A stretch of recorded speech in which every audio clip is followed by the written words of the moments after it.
salah. It claimed that Jesus was born of a virgin. Mengklaim juga bahwa Yesus dilahirkan oleh seorang perawan. It claimed that Jesus died on a cross for the sins of the world. Dan mengklaim bahwa Yesus mati di kayu salib untuk dosa-dosa dunia. Now, all of these are quite specific historical claims that are either true or false. Dan ini merupakan klaim-klaim yang merupakan catatan sejarah yang sangat khusus yang bisa benar ataupun salah.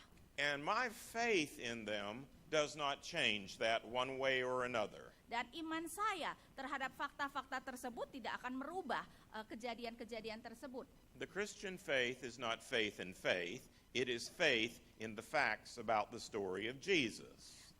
Iman Kristen bukan iman pada iman itu sendiri, tetapi iman yang berdasarkan pada fakta-fakta sejarah kejadian-kejadian yang terjadi dalam diri Yesus. Next slide, please.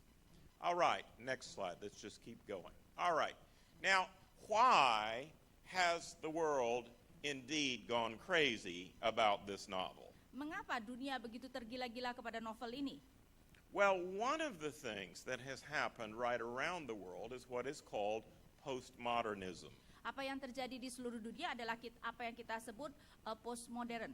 In a postmodern world, what counts is the power of your rhetoric, not the accuracy of your reporting.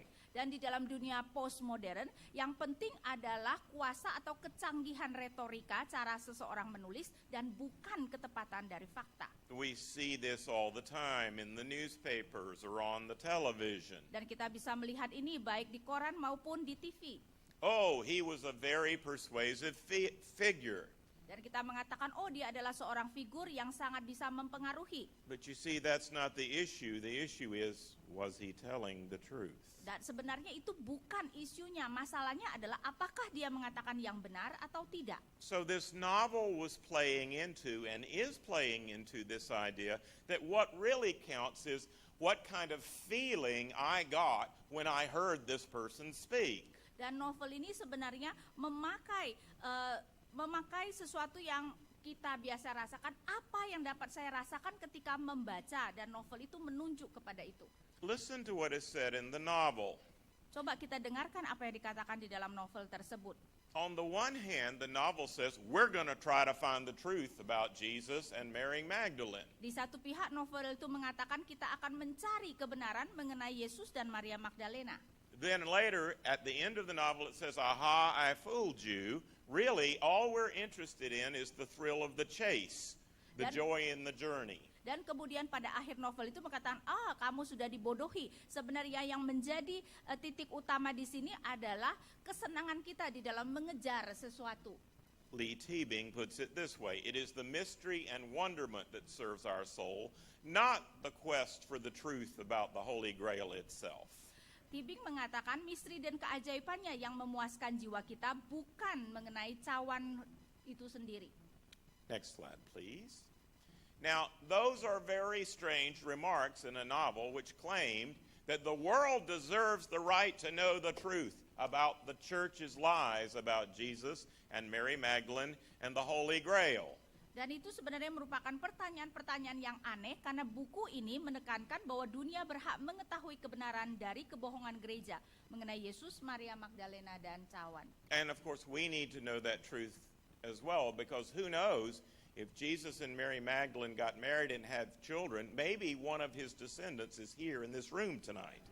Dan kita perlu mengetahui itu, karena siapa tahu kalau Yesus dan Maria Magdalena benar menikah dan punya anak, tahu-tahu keturunannya ada di sini di tengah-tengah kita. I'm looking around, but I don't see anybody with a halo over their head. Saya sedang mencari-cari, tetapi kelihatannya tidak ada orang yang mencerminkan dia adalah orang yang kudus dengan I think halo. we're safe. Jadi saya rasa tidak ada di sini. Next slide. Now, the basis for what goes on in the novel is what are called the Gnostic Gospels. Dasar yang sebenarnya menjadi cerita Da Vinci Code adalah apa yang disebutkan sebagai Injil Gnostik. The Gnostic Gospels are called in this novel the unaltered Gospels. Dan Injil Gnostik dikatakan di dalam novel ini adalah sebagai Injil yang tidak diubah. Now, I'm going to tell you up front so you will understand, but we're going to talk about this at some length this evening. The Gnostic Gospels were all written after the New Testament era. Nanti kita akan membicarakan lebih lagi, tetapi sekarang saya mau mengatakan Injil Gnostik dituliskan setelah Injil-Injil di dalam Alkitab kita. Let me summarize where this argument is going. Saya akan menyimpulkan bagaimana argumentasi kita. The Gospel of Philip was not written by Philip. The Gospel of Mary was not written by Mary. The Gospel of Judas was not written after he hanged himself by Judas. Ya, jadi Injil Philip bukan ditulis oleh Philip, Injil Maria misalnya bukan oleh Maria, dan Injil Yudas tidak ditulis setelah dia menggantung dirinya. The Gospel of Thomas was not written by Thomas, and we could keep going. Injil Thomas tidak dituliskan oleh Thomas, dan seterusnya. None of the Gnostic Gospels were written by the names that are placed on these documents. Tidak ada Injil Gnostik apapun yang ditulis oleh nama yang disebutkan di dalam atau sebagai titel Injil tersebut. There's a big word for that. They are called pseudonymous, that is falsely named gospels. Itu secara teknis dikatakan pseudonymous, yaitu bahwa ini tulisan-tulisan ini diberikan nama-nama yang palsu, yang berbeda. The only gospels we have from the first century AD are Matthew, Mark, Luke, and John. Stick with them, you can't go wrong. Gospel Injil yang kita miliki adalah Injil Matius, Markus, Lukas, dan Yohanes. Dan kalau kita hanya melihat kepada Injil itu tidak mungkin kita salah. Now, I don't just say that as a Christian believer, which I certainly am. I say that as a historian. They are our earliest sources about Jesus and Mary Magdalene. They are our best sources about Jesus and Dan Mary. saya mengatakannya bukan karena saya seorang Kristen, tetapi juga sebagai seorang sejarawan. Injil itu adalah merupakan sumber-sumber yang paling utama dan paling baik mengenai Yesus dan Maria Magdalena. Now, we're going to talk more about that as we go, but I just wanted to give you a preview of coming attractions. Ya, jadi itu akan kita lanjutkan nanti, tapi sekarang saya memberikan review dulu. All of the New Testament documents, including Matthew, Mark, Luke, and John, were written by Jewish Christians. Semua kitab-kitab di dalam Perjanjian Baru, termasuk seluruh Injil itu adalah dituliskan oleh orang-orang Kristen Yahudi. The only possible exception to that is Luke Acts, which may have been written by a Gentile Christian named Luke. Satu-satunya kemungkinan adalah Injil Lukas dan juga Kisah Para Rasul yang mungkin ditulis oleh Lukas yang adalah seorang non-Yahudi. All of the Gnostic Gospels were written in the late 2nd century, the 3rd century, and the 4th century AD, and they were written by Gentiles who didn't much like Judaism or Jews. Sedangkan Injil Gnostik semuanya dituliskan pada akhir kedua maupun abad ketiga dan abad keempat, dan semua dituliskan orang-orang non-Yahudi yang tidak begitu suka dengan orang-orang Yahudi. That's sort of a survey of what's going on. Now we need to start digging in. Let's start with the word gnosis, from which we get the word Gnostic. Ya, jadi itu adalah suatu survei yang sekarang mari kita mulai dengan kata agnostik. The word gnosis simply means knowledge in Greek. It's not a special secret word. It just means knowledge. Gnostik berasal dari gnosis dalam bahasa Yunani yang berarti pengetahuan. Gnosticism was a movement which began in the 2nd century of Christian history and split off from mainstream Orthodox Christianity. Gnostik merupakan suatu gerakan ya yang kemudian terjadi pada kita abad kedua. The reason there was such a difference between the Gnostics and the Orthodox Christians is they had fundamental theological disagreements. Perbedaan utama antara Gnostik dan iman Kristen yang ortodoks adalah karena memang ada hal yang sangat mendasar berbeda. For example, Gnosticism believed that matter is evil and only spirit is good. Misalnya dalam Gnostik percaya bahwa materi merupakan sesuatu yang jahat, hanya roh merupakan sesuatu yang baik. The Gnostics even argued that there was a lesser God who created the material universe because the real God who is spirit wouldn't have anything to do with matter. Bahkan Gnostik mengajarkan bahwa ada Allah yang tingkat dengan tingkat yang lebih rendah yang menciptakan dunia materi ini, karena Allah yang sejati yang roh adanya tidak mau berhubungan dengan materi. This is a complete contradiction to what the Bible says from the very which says, in the beginning, God, the only God, created the heavens and the earth.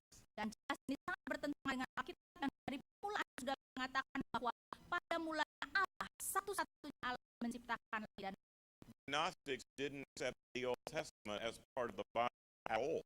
Gnostik sama sekali tidak menganggap Perjanjian Lama sebagai bagian dari Alkitab. You can see why mainstream Christians would have had trouble with them. Kita bisa melihat kenapa orang-orang Kristen utama kemudian tidak bisa menerima pandangan itu. Next slide.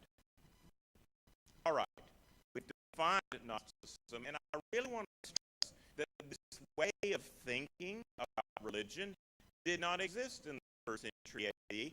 This is why it's not mentioned in the New Testament anywhere. Saya mau menjelaskan bahwa pemikiran Gnostik ini tidak ada pada abad yang pertama, karena itu kenapa kita tidak mempersoalkan atau membicarakan tentang Gnostik. The first time it comes up clearly is in the middle of the second century with a figure whose name was Valentinius. Pertama-tama Gnostik muncul dengan jelas setelah pertengahan abad kedua dan dilakukan oleh Valentinius. He was actually kicked out of the church for his bad theology. Sebenarnya dia dikeluarkan oleh gereja karena dia mempunyai teologi yang buruk. But he had lots of followers, and he started little groups of Gnostics in various places. Tapi dia banyak pengikutnya sehingga kemudian dia mulai mengembangkan gerakan Gnostik di beberapa tempat. Next slide. Now, here's the most important thing about Gnosticism. You don't need just a big old history lesson. Here's the important thing. Gnosticism had a completely different theology of salvation in Christianity. Hal yang paling utama dalam Gnostik adalah Gnostik mengajarkan cara keselamatan yang sangat berbeda dengan Kristen. In fact, I like to say Gnosticism is a theology for Ph.D. Saya mengatakan bahwa Gnostik merupakan suatu teologi untuk Ph.D. What Gnostics said that you are saved if you know certain esoteric truths. Karena Gnostik mau mengajarkan bahwa kita kemudian hanya bisa diselamatkan kalau kita memiliki pengetahuan tertentu. If you are not capable of thinking very esoteric thoughts, you couldn't save yourself. Abstract, strange. Jika seorang tidak memiliki pengetahuan atau bisa mengerti pengetahuan abstrak, dia tidak dapat diselamatkan. So Gnosticism claimed that if you can know these elite secret truths, you can save yourself. The self-help program. Jadi Gnostik mengajarkan jika kita bisa memiliki pengetahuan elit, maka kita dapat menyelamatkan diri sendiri. Jadi ini adalah program seseorang menyelamatkan diri sendiri. Unfortunately, if you have a dim light bulb up here, you can't save yourself. Tapi sayangnya kalau kita terlalu cerdas, tidak bisa menyelamatkan diri sendiri. Now, how very different this is from what the New Testament says. Dan ini begitu berbeda dengan apa yang dikatakan oleh Perjanjian Baru. Salvation is not about how much you know of very abstract ideas. It's who you know, Jesus. Keselamatan bukan soal pengetahuanmu tentang berbagai hal secara abstrak, tetapi siapa yang kamu ketahui, yaitu Yesus. Salvation is something God gives you as a gift. It's not something you figure out and save yourself. Dan keselamatan merupakan anugerah dan pemberian Allah, bukan merupakan sesuatu yang kamu selamatkan dirimu sendiri karena kamu kemudian mengetahui sesuatu. Next slide. Now, the largest collection of Gnostic documents came from a place in Egypt called Nag Hammadi. Koleksi yang paling besar daripada injil-injil Gnostik itu adalah ditemukan di tempat di Mesir yang bernama Nag Hammadi. Now, they were discovered in 1947. Jadi kitab-kitab itu ditemukan pada tahun 1947. Correct me if I'm wrong, but I think that was over 60 years ago. Ya, kalau saya salah, tolong dikoreksi. Itu kira-kira terjadi 60 tahun yang lalu. In fact, believe it or not, this discovery predates my birth. Kan sebenarnya penemuan ini sudah ada sebelum saya dilahirkan. Now, why am I pointing this out? We have known about these documents for over 60 years, and why is it only now that people are making lots of money by writing about them? Penekanan saya adalah kita sebenarnya sudah menemukan ini dihebohkan untuk orang-orang kemudian mencari uang. When these documents were first published in the 1960s and 1970s, scholars said, well, they're interesting. They tell us something about church history, but they don't tell us anything about Jesus in the first century AD. Ketika Injil pertama dipublikasikan tahun 60-an atau 70-an, para ahli mengatakan, oh kitab ini merupakan sesuatu yang menarik, memberikan kita informasi mengenai sejarah gereja, tetapi tidak memberikan kita apa-apa tentang Yesus. But all of a sudden, now we have scholars telling us these gospels are the key to understanding Jesus. Tetapi sekarang para ahli mengatakan Injil ini adalah kunci bagi kita untuk mengerti tentang Yesus. You don't know the secret? Well, let me inform you. Kamu tidak tahu rahasia itu, biarlah saya memberitahu. I say to you again what my grandmother said, don't be so open-minded that your brains fall out. Saya katakan lagi apa nih, saya katakan jangan begitu terbuka sehingga otakmu jatuh keluar. Now, poor Dan Brown, I know the man, and he's completely out of his depth. He is not a Bible scholar. Dan Brown malang, sebenarnya dia tidak tahu apa yang dia tuliskan karena dia bukan ahli Alkitab. Had I been Dan Brown, I would fire my research assistants because they got most of the facts wrong. Kalau saya adalah Dan Brown, saya akan memecat semua asisten riset saya karena mereka memberikan fakta-fakta yang salah. Next slide. Now, something else is at issue here that you really need to understand. One of the things that has happened in the 21st century is we've been inundated by a whole series of books about this stuff. Dan satu hal lagi ada di dalam ke-21 ini kita kemudian sudah dibombardiri dengan beberapa buku-buku mengenai hal-hal seperti ini. First there was the Da Vinci Code, then there was the Gospel of Judas, then there was the Gospel of Philip and Mary, then there was the Jesus Dynasty book, then there was the Jesus Family Tomb book. Ya, ada Da Vinci Code, ada Injil Yudas, Injil kemudian Thomas, kemudian mengenai dinasti Yesus, dan kemudian mengenai makam Yesus. All of these books were released in successive years right at Easter time, proving that even bad ideas rise from the dead. Dan semua buku-buku ini diterbitkan di tahun-tahun berikutnya dan semuanya itu pada waktu Paskah, ya, mau menunjukkan bahwa kan hal-hal yang buruk pun bangkit dari kematian. Now let me describe to you for a minute how we got those Gnostic texts.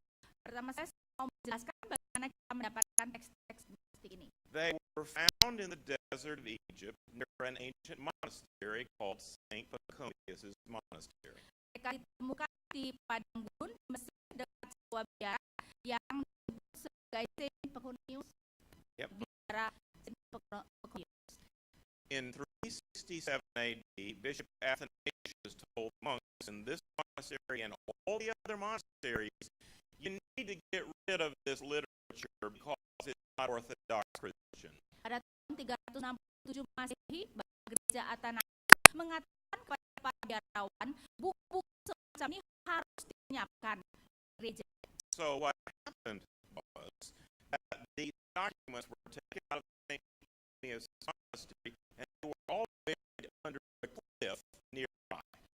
Jadi buku-buku kemudian diambil dari suatu biara tersebut dan kemudian dikuburkan di dekat. It would be like the main library in Jakarta deciding they didn't want Marvel comic books in the library anymore. Ya, sama seperti jika pustakaan utama di Jakarta kemudian kita tidak mau lagi komik Marvel dan itu akan dibuang. Now all of those documents were in Coptic, were not in Greek, and the New Testament was all written in Greek. Dan semua Injil Gnostik itu ditulis dalam bahasa Koptik, bahasa Mesir kuno, dan mereka ditulis dalam bahasa Yunani seperti Alkitab Perjanjian Baru kita. This is one of the reasons we know that they were not early documents, were from 2nd, 3rd, and 4th century. Karena itu juga kita mengetahui ini bukanlah dokumen-dokumen awal, tapi tulisan pada abad kedua dan ketiga. Now, some people have gotten excited about the Gnostic Gospels because they believe that they support a feminist agenda.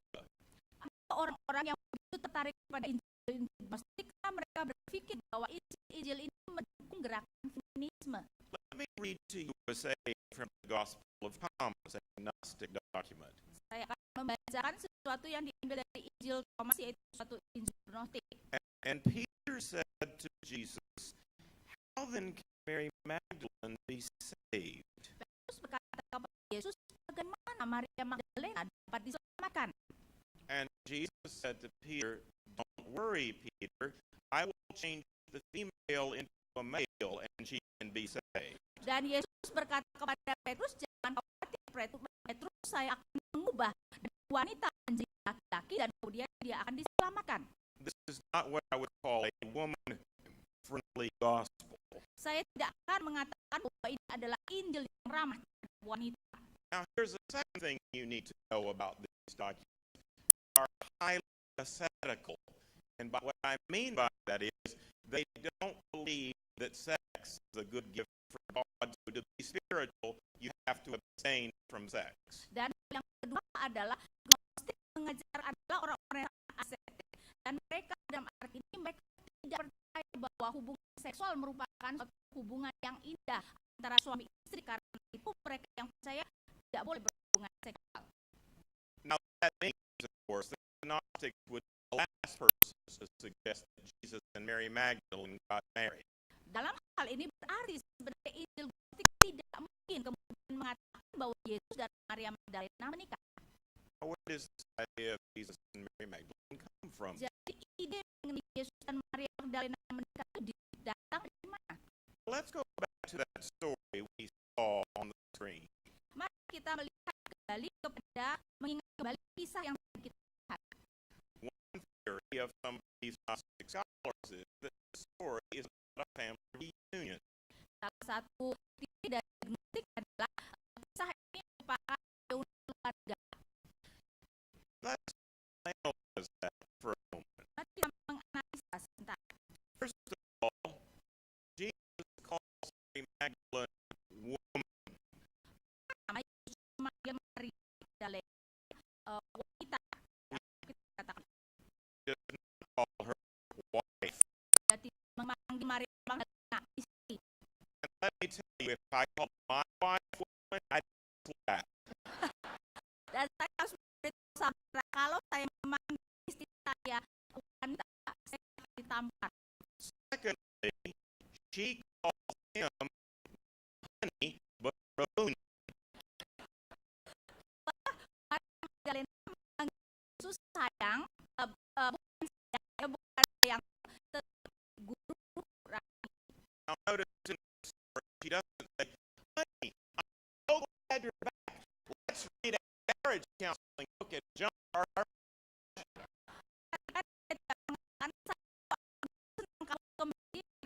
Kemudian No, in fact, he calls him Rabuni and he grabs him and Jesus says, "Stop clinging to me."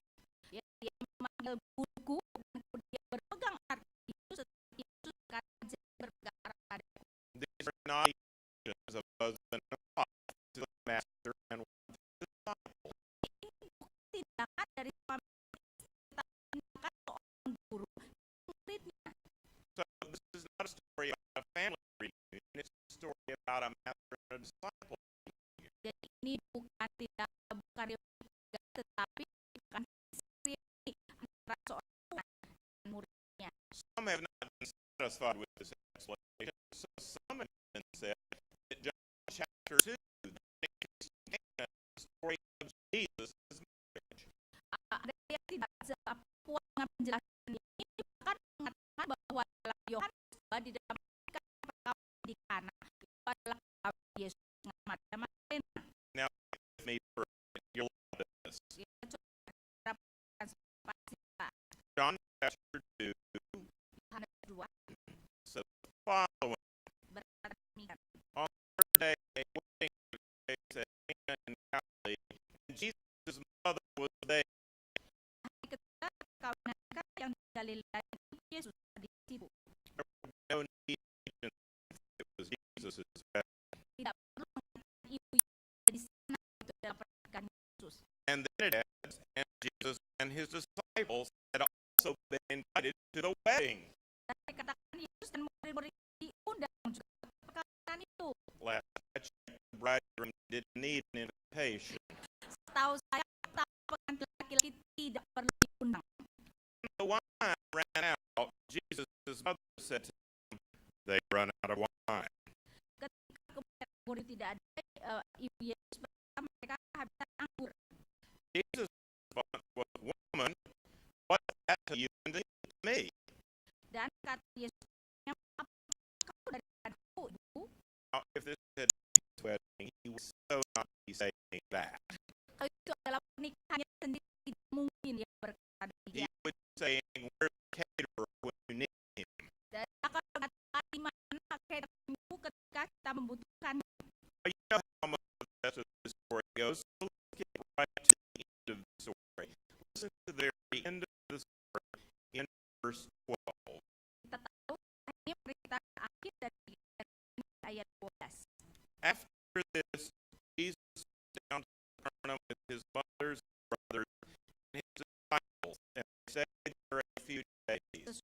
Yesus pergi ke Kapernaum sama dan saudara-saudaranya dan murid-murid mereka tinggal di situ hanya beberapa hari saja. One thing we know about the Jewish wedding, the bridegroom does not go home with the mother.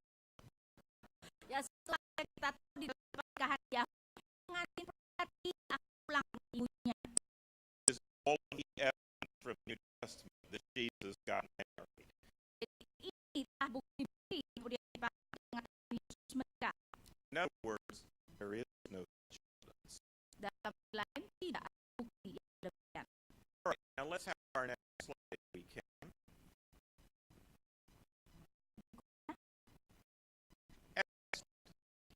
In the Gospel of Philip, there is a section that is thought to refer to the marriage of Jesus and Mary Magdalene. Di dalam injil Filip, injil Maya, dikatakan ada kejadian yang menunjukkan bahwa ada pernikahan antara Yesus dan Maria Magdalena. Now we're going to get through till we get to the proper spot. Next. Keep going. Next. Almost there. Next. One time. Keep going. There it is. All right. This is the Gospel of Philip, written in the 3rd century AD, chapter 63, verses 30 and following, and it says this. You need to understand the manuscript literally has multiple holes in it, like Dan Brown's theories. Injil Filip yang ditulis pada abad 3 dan kita akan lihat dari pasal 23 ayat 33 sampai 36.